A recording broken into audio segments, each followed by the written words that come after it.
I just got through reading the best news in H1B that I may have read in my entire career. And I know that may sound like hyperbole, but it is. This memo that came out June 17th, 2020, has officially rescinded the right to control employer-employee memo from 2010 and also the Contracts and Itinerary Memo. Hi, my name is Hassan Abdullah. I'm the President and Managing Attorney of the American Visa Law Group, and I'm here today to discuss this new memo. Again, it came out June 17th, 2020. USCIS has rescinded two of their most anti-H1B memos that have ever been created. And these memos that are now rescinded have caused all kinds of trouble and difficulty and denials to many people over the years. As we've seen, USCIS increase their denial rates significantly over the last 10 years. So I'm going to talk about this memo and what it means. And you can visit usavisalaw.com and go to our blog page and find the article relating to this June 17th, 2020 memo. There's a link in the article. So what does this mean? Well, since 2010, the employer-employee relationship memo, the Neufeld memo, led USCIS to deny countless H-1Bs in a progressively greater proportion over the years, concluding that the employer has to prove a right to control the worker.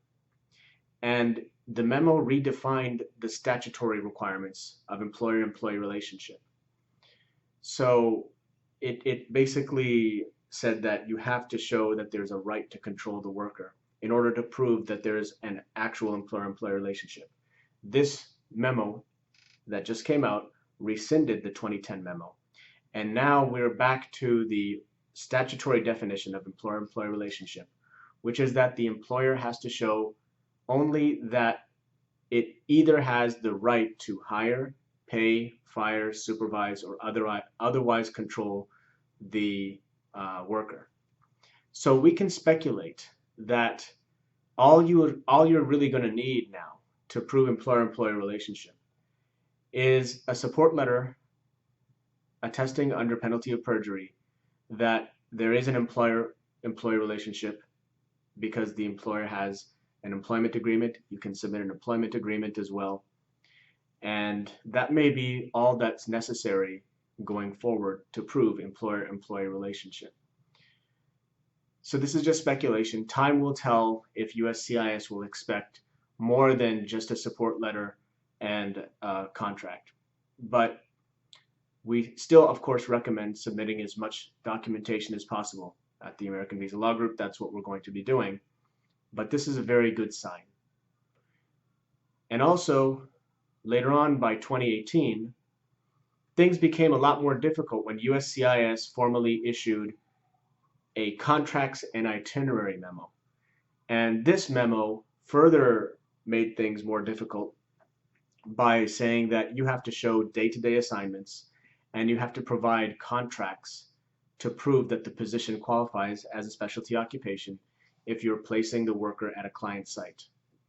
USCIS strictly enforced this, and the denial rates that have been reported by USCIS skyrocketed, especially in 2019.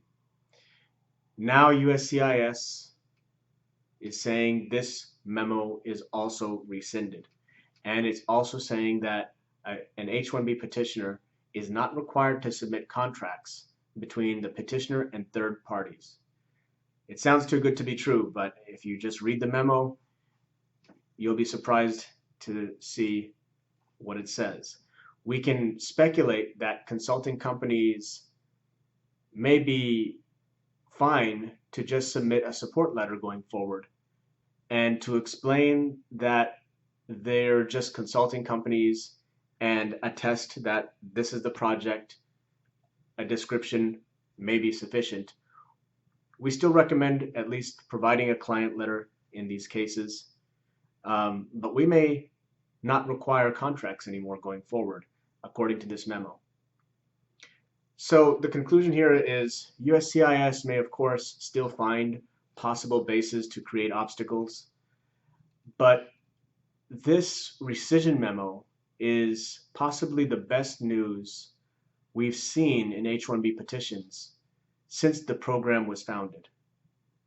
And we expect USCIS's general H-1B approval rates to reach highs we haven't seen in several years. So thank you for watching. Hope you've enjoyed this video, and thanks for watching. Bye for now.